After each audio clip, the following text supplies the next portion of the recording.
আমাদের সংখ্যালঘু বন্ধুরা, আপনি হিন্দু বলে আপনার সাথে কোনো মুসলিম বন্ধু স্কুল বা কলেজে ক্লাস করতে চায়নি, এমন কখনো হয়েছে? আপনি হিন্দু তাই কেউ কখনো আপনাকে ক্রিকেট বা ফুটবল খেলায় নেয়নি, এরকম কখনো ঘটেছে? আপনি হিন্দু তাই কোনো মুসলিম কলিগ আপনার সাথে একই অফিসে বসে কাজ করতে চায়নি, এমন নজির পেয়েছেন কখনো? একটা সুন্দর সম্প্রীতিতে পার হয় আমাদের শৈশব আর কৈশোর।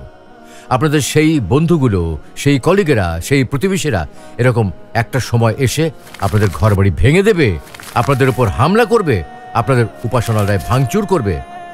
ওকে হাত দিয়ে বলুন তো, তা বিশ্বাসযোগ্য বলে কি আপনার মনে হয়? স্বৈরাচারী সরকার সকলকে সবসময় দাবার গুটি হিসাবে ব্যবহার করে এসেছে বারবার।